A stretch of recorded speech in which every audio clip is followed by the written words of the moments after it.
Good day everyone. I am Cassandra Rasha and I'll be explaining the sign up and login features of our simple ID ticketing system. So first, when you open the program, you will see the option to sign up, which is number 1. And then you need to create or enter your username. So let's put Brent as our username. And next one is you need to create a password and your password should contain 8 characters.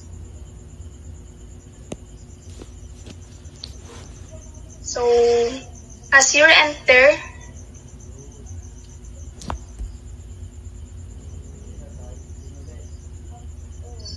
so password do not match. It means you need to create password. You need to try again and create a password.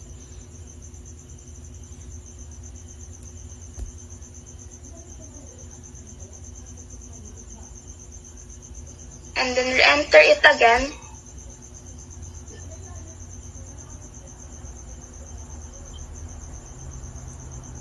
So once registered, it gets saved in the system.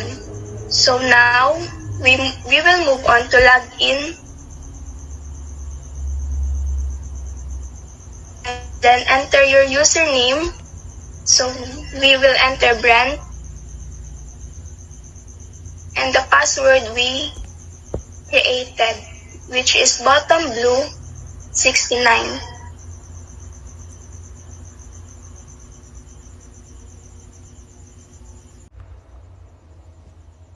So hi, I'm Vince. So next we have the user menu. It contains 4 functions. We have add ticket, view tickets, update ticket, and log out. Now I will be talking about the add ticket and view ticket. Once you are logged in, you can create a new ticket whenever you experience a problem. So now we need to describe our issue or the issue. So now we have the connection issue that experiencing from the user.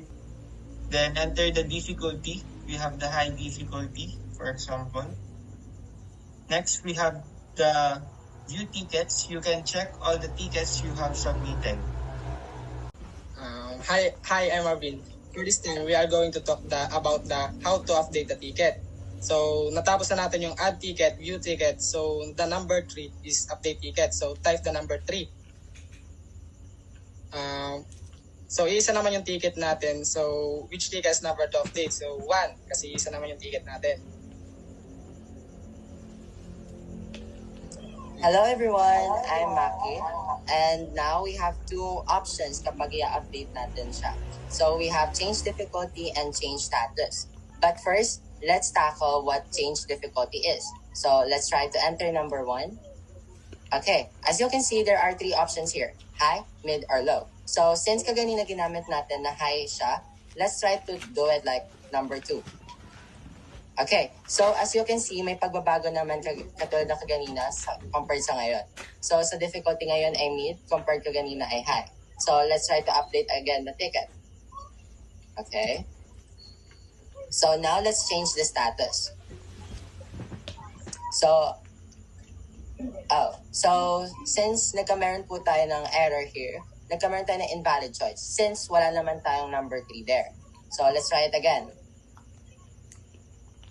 So 1 and also 2.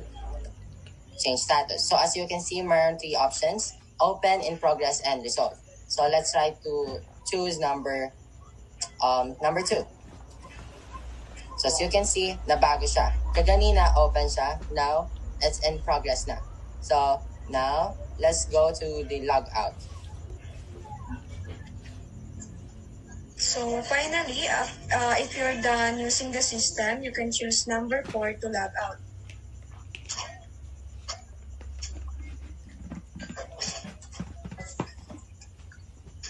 So this will bring you back to the main menu, so another user can log in. And if you want to completely stop the program, you should choose number 3. The system will close and show a short thank you message. And that's our ticketing system, or also called Simple ID Ticketing System. It's simple, organized, and helps user manage easily their technical issues. Thank you for watching, guys!